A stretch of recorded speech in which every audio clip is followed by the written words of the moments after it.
Hello, everybody. I'm Aaron, and welcome to Mastermind's 2021 Advent of Code Challenge, Day 2. If you missed Day 1, the link to that video will be in the description below.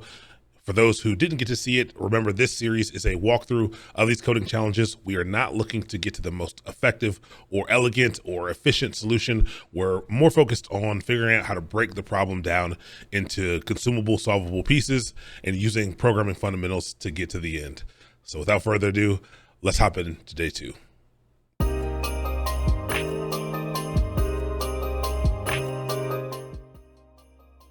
All right, so Day 2 of Advent of Code. Let's hop into our new puzzles for a new day. Cool, so this one's called Dive. Now, you need to figure out how to pilot this thing. So if you don't remember, we're in a submarine right now and we're trying to find the keys that flew off of the sleigh into the ocean. Our submarine does, in fact, have Christmas lights on it, which is pretty cool. But we need to figure out how to pilot this thing. It seems like the submarine can take a series of commands like forward, 1, down 2, or up 3. Okay, what are we gonna do with those? Forward X, I assume this X means whatever number they have here. It increases the horizontal position by X units. Down, X increases the depth by X units, and I like how they highlight that for you. You know, if you are talking about depth, and you go down, that means you are going deeper, which increases the depth. Up, X decreases the depth by X units. Great. That is helpful. So let's start to write down and start to pull out the information that we need. Like I said from the last video, normally I like to look for input. Whoa, that was a lot there. Oh, there we go, okay. I like to look for my input. I like to look for the algorithm, and I like to look for the output. All right, so we got a lot to work with here. We don't know what's being input yet, but we're gonna see. Note that since you are on a submarine, down and up affect your depth. And so they have opposite results of what you might expect. That is what I just pointed out to you. The submarine seems to already have a planned course, your puzzle input. So for our puzzle input, this is going to be the planned course. No idea what that means quite yet. You should probably figure out where it's going. For example, here's an example of what I assume our puzzle input is going to be, our planned course. So forward 5, down 5, forward 8, up 3, down 8, forward 2. This input already looks very similar to what we did in problem number 1.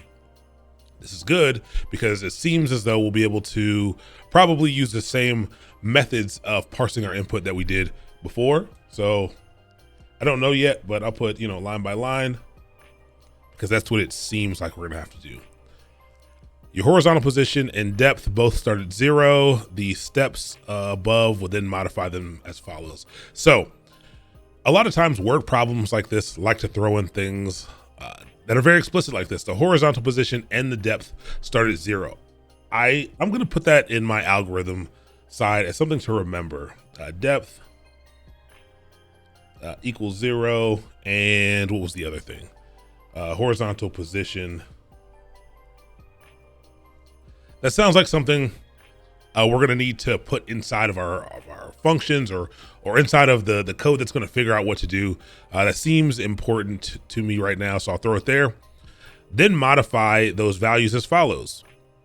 Forward 5 adds 5 to your horizontal position, a total of 5. So forward adds to H position. So that's what the keyword forward does for us. So I'll is this a highlighter? Maybe I'll highlight forward here.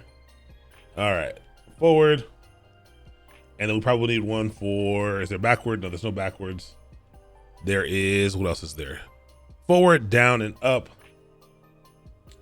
And so maybe we'll just put one here for down and make a little bit of space, and one here for up, so that we can keep track of what these keywords are going to do. Sounds like those are the only ones that are available. So down adds 5 to your depth, resulting in the value of 5. So down adds to depth, and forward as 8 to horizontal position for a total of 13. So it looks like the horizontal position continues to add. It continues to increase as things move forward. So once we add 8 to 5, we get 13. Okay. Up decreases our depth. So up decreases depth.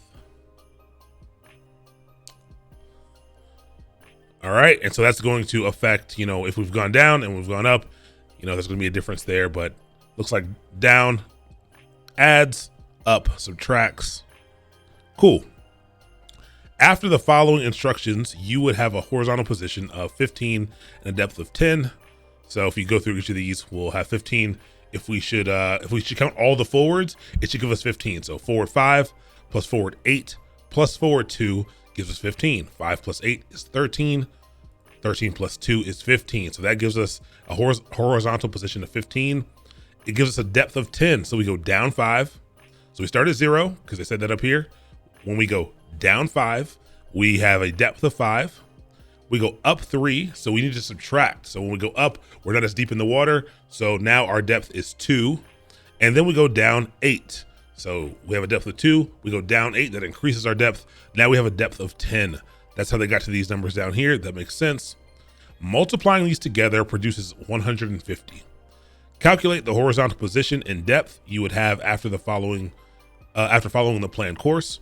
What do you get if you multiply your final horizontal position by your final depth? So a little bit of output here is going to be H position. We're also going to need the depth.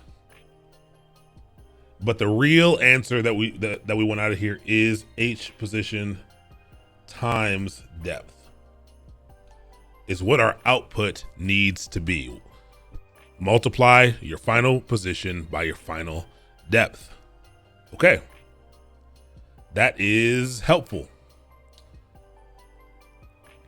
Okay. So let's get our puzzle input. Let's click the button, see what it looks like. Remember, my puzzle input is going to be different from your puzzle input. So you can't use the same answer that I have because your input is going to be different. You can use the same code to solve it. But yeah, so here's our input that we're going to use, and it has a direction. Make it a little bit larger here. Has a direction, and it has a number. So this will move us forward 9, forward 7, forward 4, down 7, and so on and so forth.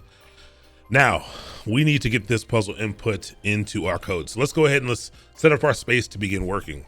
I'm going to make a directory called day 2. And last time, you can check out my GitHub page. I'll post a link to where this thing is. Actually, it's a completely different account. I'll post a link in the description to this GitHub repo that we're going to use to follow this, specifically because I have this parseinput.go and this parseinput.js file that's going to allow you to be able to take in input very easily, because this is, this can be one of the harder parts of the problem, because it still looks like we're going to do things line by line. I think we can use the same input. We might have to modify it a bit, but we'll see. So I'm going to go into day 2. Actually, first I'm going to copy this parseinput.go file into day 2. And I'm going to do that so we can use this as our base of what we're working on. So I'm going to go into day 2, and let's take a look at this parseinput.go and go back over what we have here. A lot of code already written here, but all this does is this is a parse input function that allows us to pass in a string. That string is going to be the path to a file. So the way that we're working with our input here is we are putting our input into a text file that lives right in the same directory as this application, and we're going to pass that in by name. It's going to open up the file. It's going to read it line by line. And in this case, because it's easier for us to iterate through collections, we are actually sticking each line into its own element in an array, or in this case, because it's Go, it's actually a slice. But what we're doing is we're running through that entire file, and we're sticking everything into a slice. Now, the last problem that we used actually did this. It actually turned everything into a number. In our case, we don't want to do that because we have words here. So we're gonna keep this as a string. So we're gonna have to change this up a little bit, but this will do most of the work for us. So I'm actually gonna remove this line here. I'll remove it. Actually, let me change the input here to scanner.text. And then I'll delete this line because I don't think we need that now. All right, input it, we can remove that. Cool. So what this should do is this should accept a file name. We pass in the file name right here on this input parse in the main function here. And I'm gonna call the file input.txt so I can leave this alone. And it should take in that file, read it line by line, take each of these lines and insert it into this array, into this input slice array, and then deliver that input slice array back to us, and we will go ahead and we'll print it out here. So let's go ahead and get that done. So what I need to do is I actually need to make an input.txt file. I spelled that wrong, but it's okay. I'll fix it. I'll copy all of my input here. That didn't work. Let's Control A, Control copy, and paste anyway. There we go. So we got about 1,000 lines here of input. So I'm going to save this. I'm gonna name it correctly. So I'm gonna move this to input.txt because spelling does matter, because we are accepting the input.txt in the other file. And now we're actually set up and ready to go. I have these two files here, the parse input.go, and actually let me rename that to, let me move that to day2.go.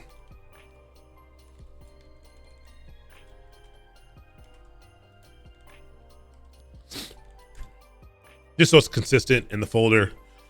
All right, so we have these two files here. And if I run day2.go, not quite, can't use type append as string and append input. So let's see, looks like we gotta make another modification. Scanner scans in, oh. So because Go is a strictly typed language, before we were creating a slice of integers. In this case, we are not, we are creating a slice of strings. That also means we have to change this to return a slice of string instead. This is why we're using Go. We're using something where we actually have to think about the data that we are using. Before, we were using all numbers. Now we are using strings. We're using strings of characters. That's what a string is. Think words and think phrases. All right, that should work now. All right, there we go.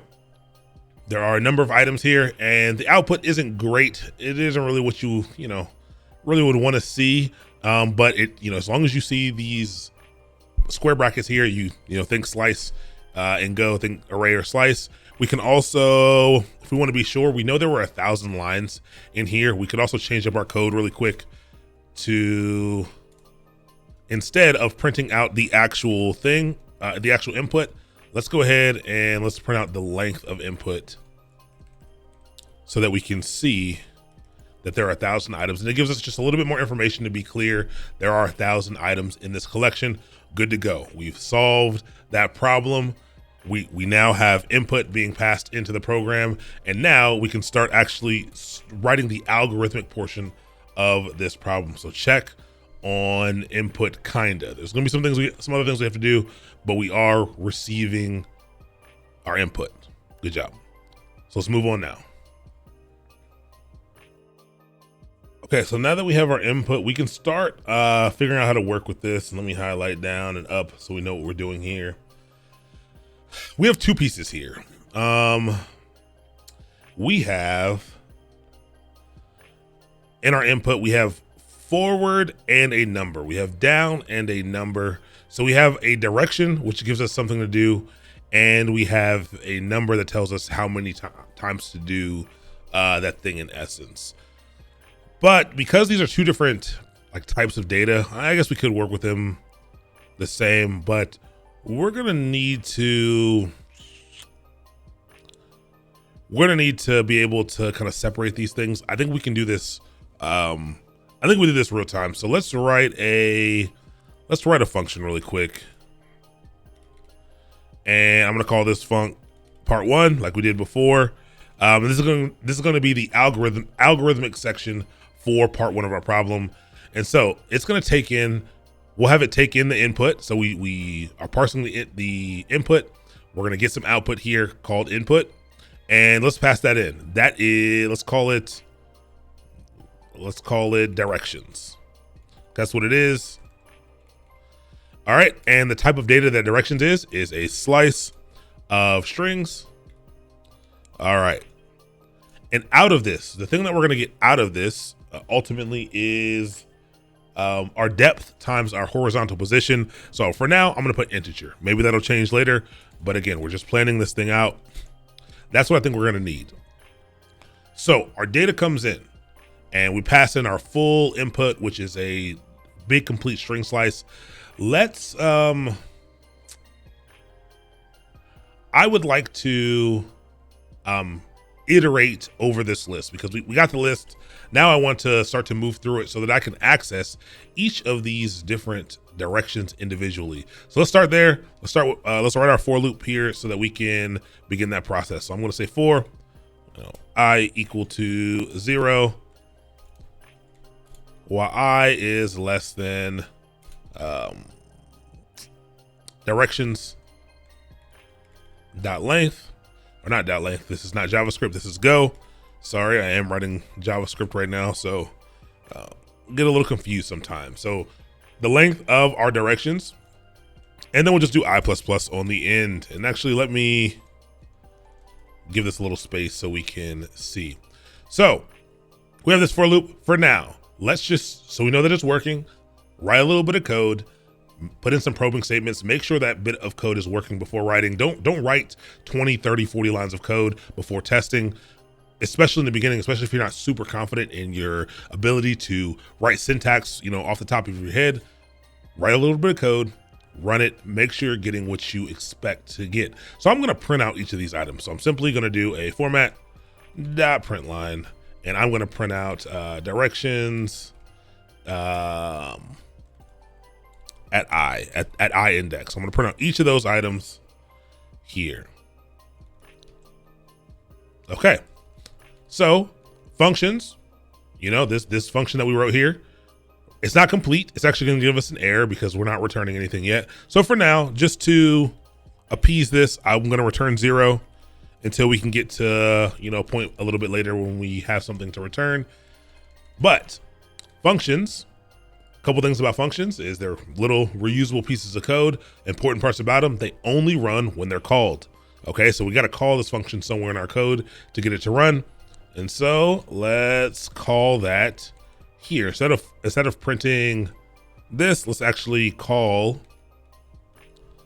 the part1 function. And let's call it with the input. All right, input comes back as a slice of string. Let's pass that into our part1 function. It should iterate through each of these items and it should show us everything that is in that list. The difference between the output that we received before. So we got a bunch of output. Won't let me scroll up. Before we got just a big chunk of things, lots of different things on the same line. This should print out each of these items line by line, specifically because format.println, this prints a single line, it inserts a new line character at the end. So we should get each of the items printed on a brand new line. So let's go ahead and run our code here. Sometimes you got to remember to actually run the code. And this looks good. We are accessing each of our individual items. We're accessing each of the individual directions line by line. That's great. We can also kind of confirm if we scroll to the end of our output, over our input here, that, we get down 2, down 7, forward 1, down 2, down 7, forward 1. Whoops, let me put that back over here. So looking good. I like that. Cool. Now that we have our text, our input being brought into this new function, and then we're able to iterate through it evenly, we need to do some things. So back over to our whiteboard, we have some stuff like forward, forward 2. And we need, both of these things matter. This matters as our actual direction, and this matters as our, like number of units.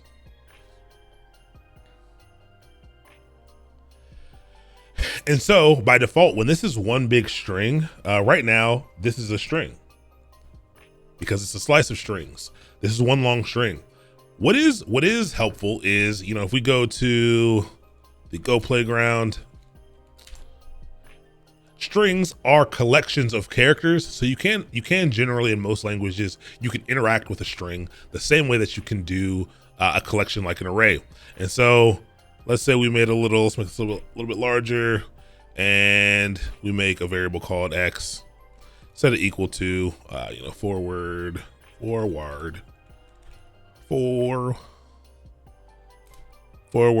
7. All right, you can actually interact with each of these individual characters by their indexed value. So I could say, go ahead and print out x, the item at x, and I'm gonna do length of x minus 1. And so this is the formula for how you get to the last index in any collection. It's the length minus 1. The reason is because these collections are 0 index. So the first item is not 1, it is 0. That means the last item is how many items are in it minus 1. So if there are 2,000 items, or in our case, 1,000 items, it means that the last index is actually going to be 999. So the length of our input, let's say, we were passing in this whole thing, the length would be 1,000, minus 1 would be 999. That would be the index location of the last item. And so in this case, we could access 7 by doing something like this. And so I'll go ahead and I'll format it and I will run it. And we got 55. Now we got 55 because it's actually giving back a byte value here, rather than I think I can convert it with just integer. Maybe not. Let me just try this out. Again, it's been a little while since I've written a lot of Go. But yeah, this is it's giving me a byte value rather than what I'm actually looking for. But just to show you, it does give me back a singular value. If I were to go 0, we would also, get the F instead, which is helpful. Okay, 102 ASCII value of this thing. So that's cool, but it's already showing you that we'd have to do a little bit more work for what we're doing. So I'm thinking instead, we've already done this before. We did this in our, where did my pencil go? There we go.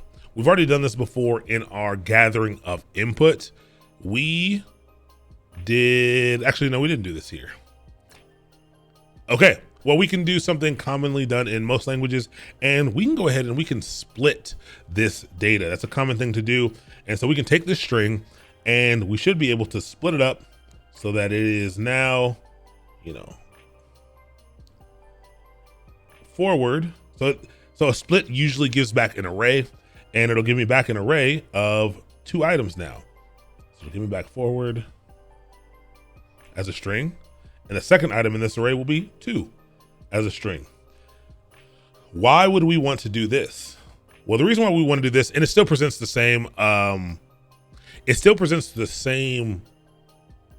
problems as the one before, minus one particular problem, but we want to split it because now we can interact with these 2 things accordingly. This is an index item, and so we can call whatever we save it to as, x of 0 would be our direction, and x of 1 would be our the number of times we need to do that thing.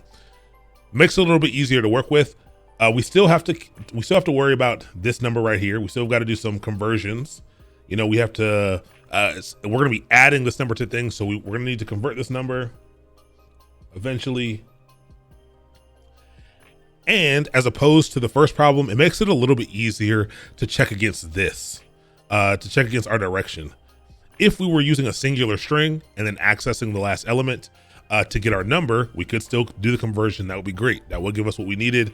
But then we still have a long string, and we'd have to use like something. We couldn't do an easy pattern match. We couldn't check to see that if forward was equal to forward, like we can do now, because the string would have been forward space and a number. So now that we have it like this, we can check if forward's equal to forward, or if up's equal to up, or down equal to down, so that we can determine which direction to take. And then we can use simple conditionals to make that happen. So let's start by splitting this thing up. And so in Go, to split up a string, you got to use the I think it's the strings package for this. Should be where it is. Let me go standard library. They changed up their website a little bit. But the strings package here, there is a dot split. There's a split function in here. And what you do is you split on a character. Okay. And so in this case, we have a space that we can split on. We have in our string, we have this space right here, which is a character. We can split on this. Okay. What's nice about split is whatever character you split on also kind of gets thrown out as well. So we don't have to handle the space. The space essentially just gets removed and we don't need it anymore. So what we're going to do is we're already getting each line individually. All right. We're already doing that. Very nice. You know, we got our output here. We get a bunch of these. Let's try to instead split these up so that instead of giving us an output like this, which is just a bunch of strings, let's see if we can get an output that is a bunch of arrays with the direction in the first element location and the number of times in the second. And so let's go ahead and do that. And instead of printing this out, maybe we'll still print that out. We will instead do, let's go ahead and create a variable up here called direction split. And that is going to be a slice of strings. Okay. And actually, we don't even need to do, no, that's fine. We'll do that just to be very explicit about what we're doing here. This is going to be the thing that holds that value when we split these up. So each time what we'll do is direction split. We will save that to the value of strings dot split. And if you look at the split function, you call split, you pass in the string that you want to split, and then the separator, which is what you want to separate on. And again, it actually returns a slice of strings. That's what we're catching right here. We're catching a slice of strings here. So I'm going to split the directions I, that's the current one that we're on.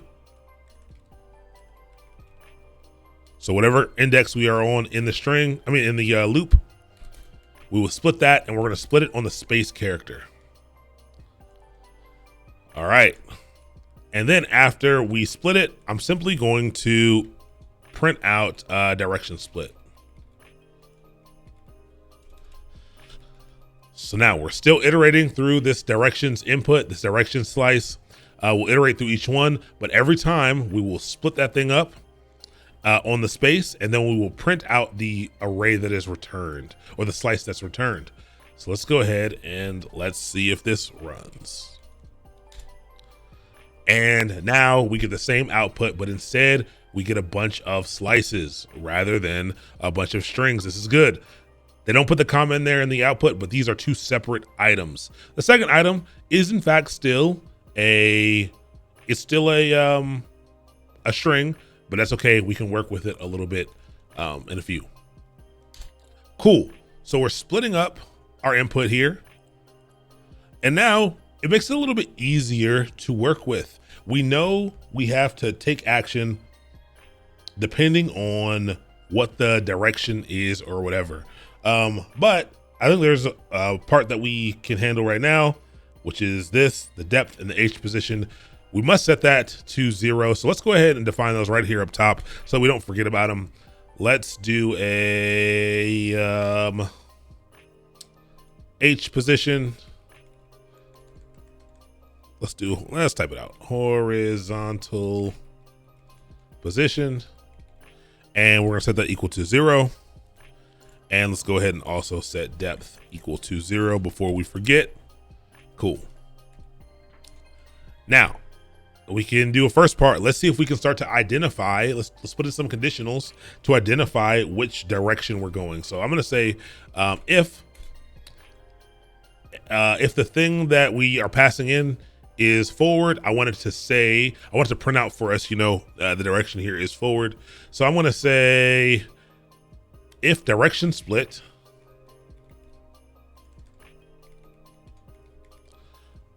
of 0. Okay, remember our split is always going to be, whoops, I lost my pencil again. When we split this up, it's always going to stick the direction in the first part here.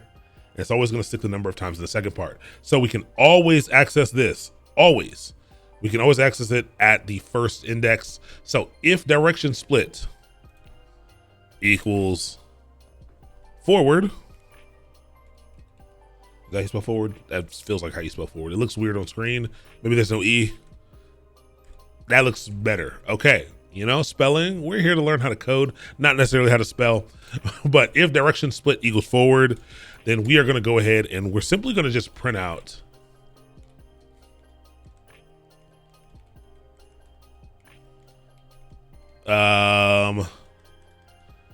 direction is forward. All right, so we'll print out something like that just to know that we hit that. Now let's do it. Let's go ahead and do an else if direction split 0 equals up. Is that what it's going to be? Do we see on our output what that looks like? I know. It's all lowercase. So forward, up, and down, all lowercase. Just want to make sure I know what I'm doing here. Else if direction split equals up. Then we're going to go ahead and let's go ahead and take this line right here. And we'll say direction is up.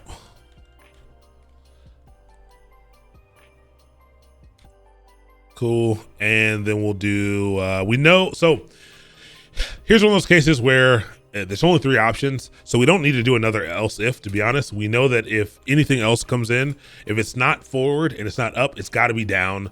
And so this is where we can kind of do the format.print line that our direction is down.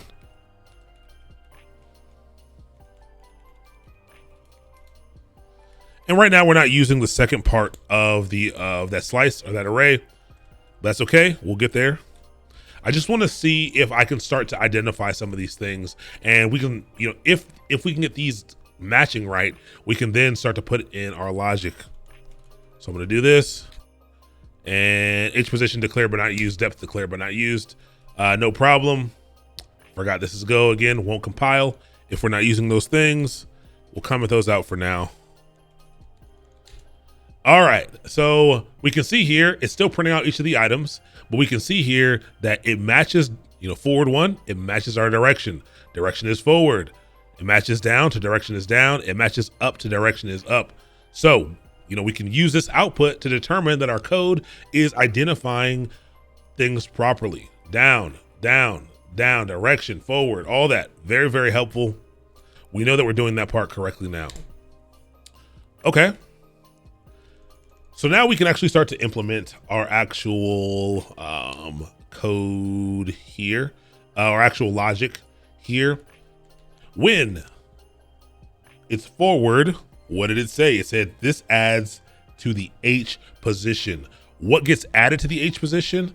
Well, the thing that gets added to the H position is the number that's also passed in along with the direction. So we will need to get that number and figure that out.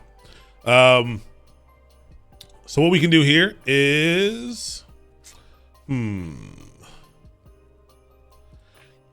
to make this a little bit easier so that we don't have to do any casting in each of these items, let's do something else here real quick. Let's just to make it easier. Let's say our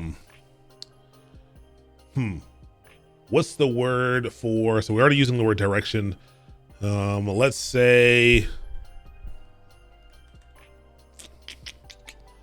I'm trying let's say orientation.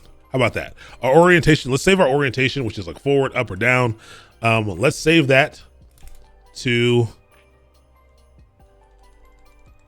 we're gonna need to put that up here just so we're not doing it twice. Let's say orientation, and we're gonna set that equal to, we'll make it a string.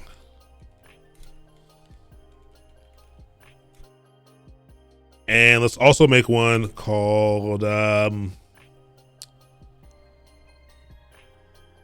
orientation, and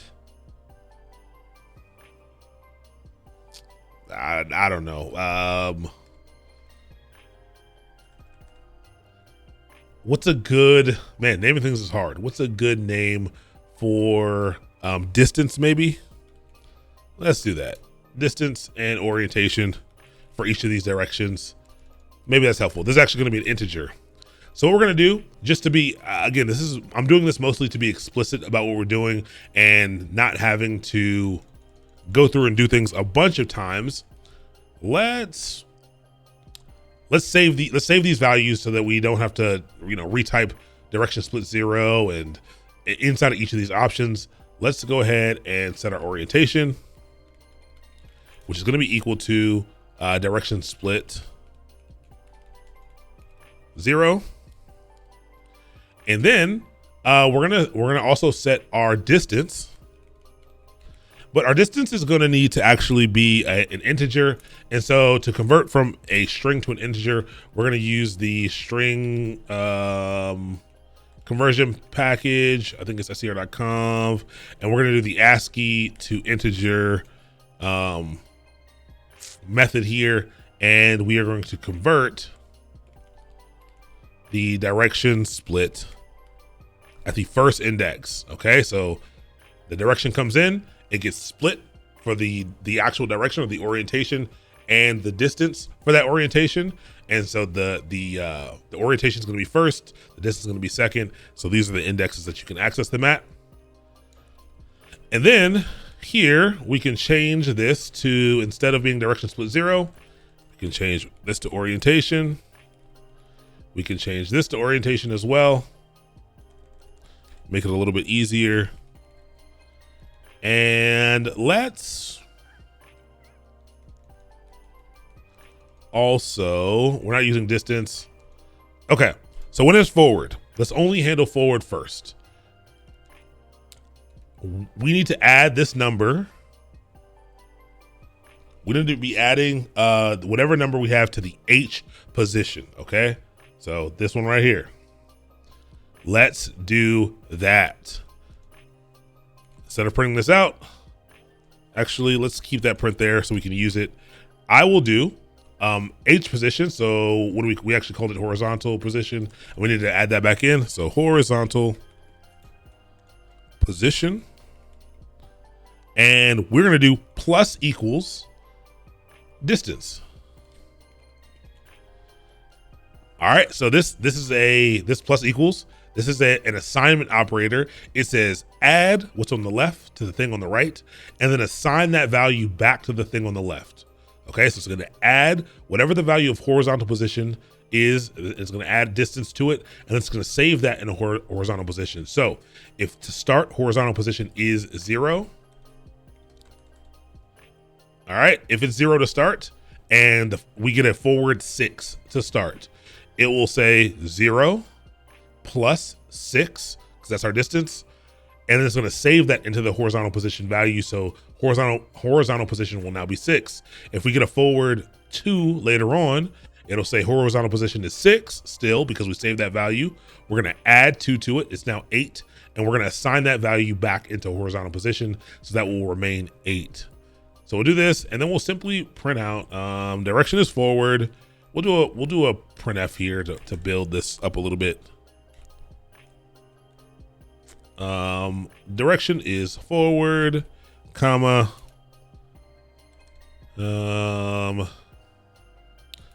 with a distance of, and we'll do %V. Sorry, whoops. I'm getting my languages all confused right now. %V, we'll do a new line. And we'll do comma. This needs to be our distance, just to make sure we got this right. All right, so this is only gonna start to give us information. This is only gonna start to give us information for the forward, since we haven't implemented this for everything. I'm also gonna say distance, comma, I'll leave it at that. And at the very end of this for loop, before I return, I'm simply going to do a format.println and or printf, and I'm going to say our h position is %v, comma, and this is actually going to be horizontal position. Okay, I think that's right. That feels right. And let's go ahead and throw a new line on here. V, I'm trying to use, whoa, I'm already at the end. There we go. Let's throw a new line on here. All right, let's see if this runs and gives us some output. Found direction forward. Expected line 60. Let's see that again. Oh, there we go. Caught that. Okay, so only on the forwards will it give us this output. This direction is forward with a distance of 9, blah, blah, blah. Our H position is 2052. So it looks like on our forwards, it is adding them together, and it looks like our string conversion, our string to integer conversion is working how we want it to work. That is helpful. Okay, now I could have put in a probing statement to see, to make sure it added the right amount each time, but I'm gonna hope that that is right for now. So all we're gonna do is, since I trust this part now, I'm gonna delete these print statements, and I'm just gonna basically take this, and I'm gonna take the logic that's down here, and I'm going to place it everywhere it needs to go. So down adds to our depth, and so we're checking for up, and up subtracts from our depth. So instead of this line here, I'm gonna simply say depth minus equals distance. Put a little space in here.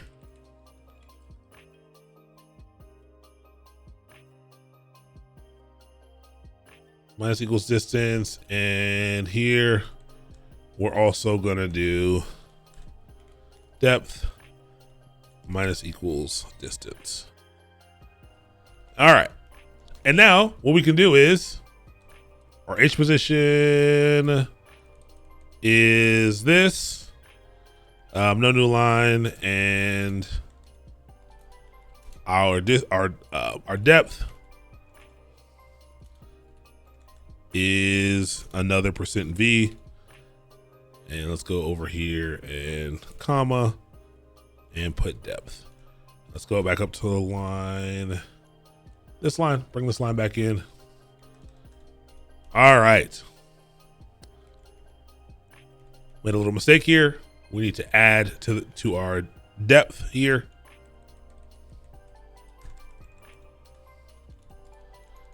And add to our depth here. Save it, run with it, and our depth is not being added to properly, or maybe it is. Our depth is 0. Did we spell something wrong? Just a quick check, real quick. Depth is equal to 0 minus depth minus equals depth. Okay, I'm doing the wrong thing. Minus equals distance. That makes perfect sense. There we go. And now we have something here. Cool. Our output from this is supposed to be those two things multiplied together. So the thing that we want to return from this is I'm simply going to return our horizontal position,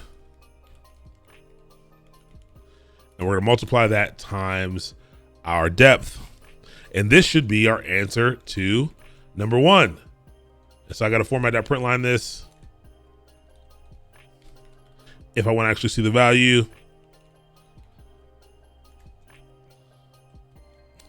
And I'm actually going to remove all of these so it's not taking up too much. I'll even take this out. All right, let's see if this works. Nope. 67. Let's fix that. Line 67, return. Am I missing? What's happening here?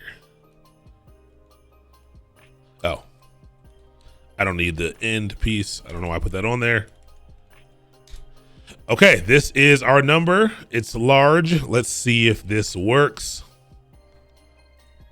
Paste it in, submit. Our answer is correct. So I'll open up the code, take a look at it. Skip all of the input parsing stuff. This is what we did just right here. We took in our input. Okay, we set up a horizontal position and a depth. We also made some variables to hold our orientation and the distance. That's the forward 2, the up 6. And what we did is we iterated through each of those items using a for loop. We split that up. The input came in, it was a string. We split that string up into the 2 pieces so that we could easily work with the orientation and the distance. We converted the distance to an integer to make it easier to do math with.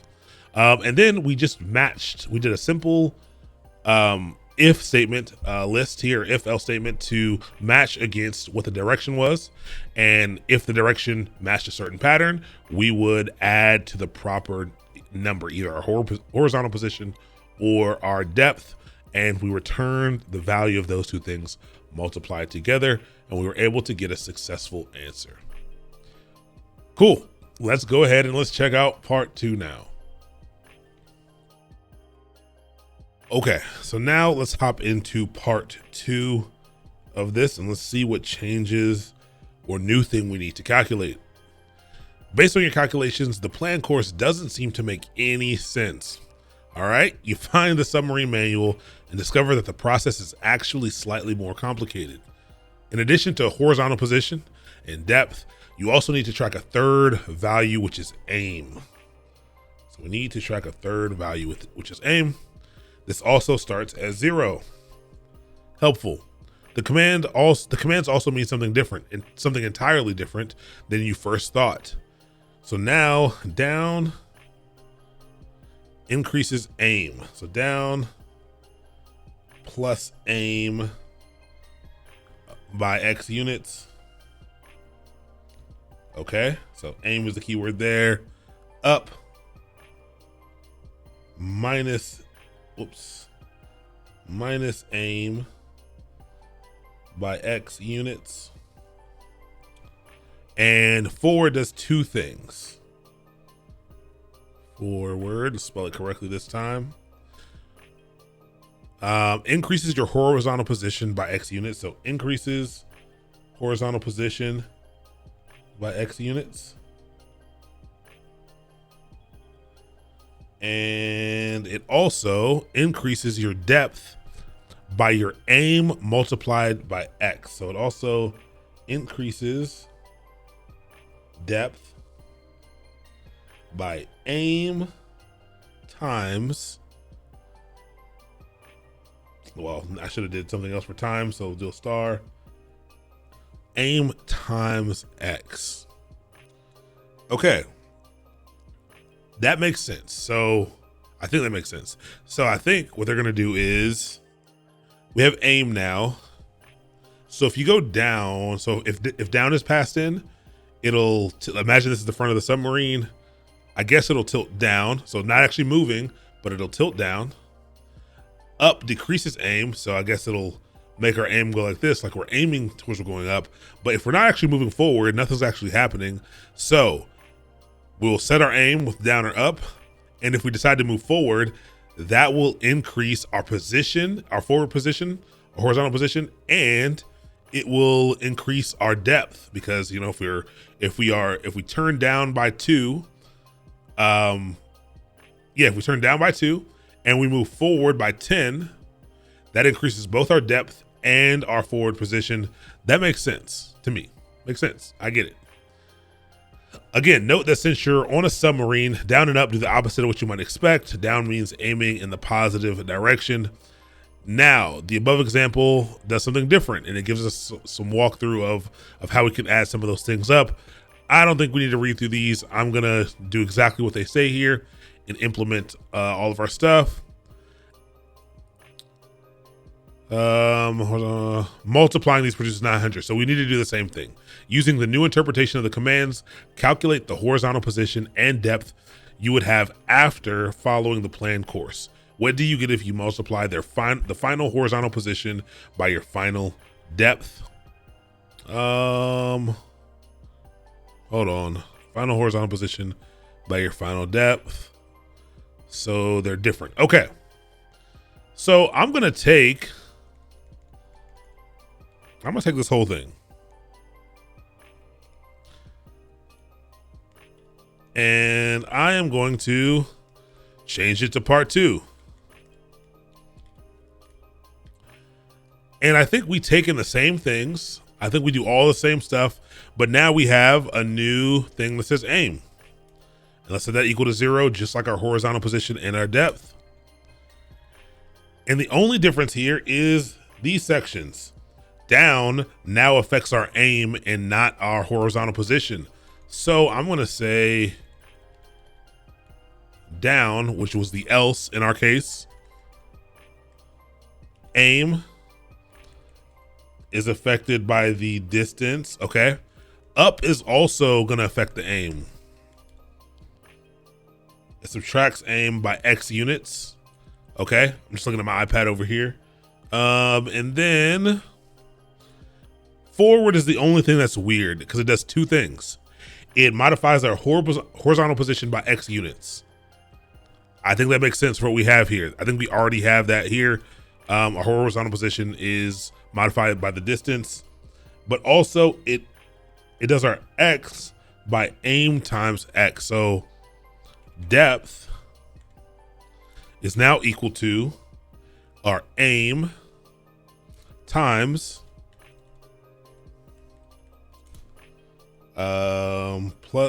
actually not equal to,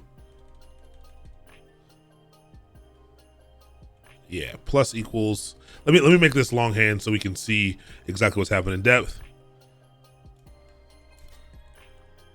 Plus aim, I don't think I need to do this. I think it follows order of operations properly, but I will.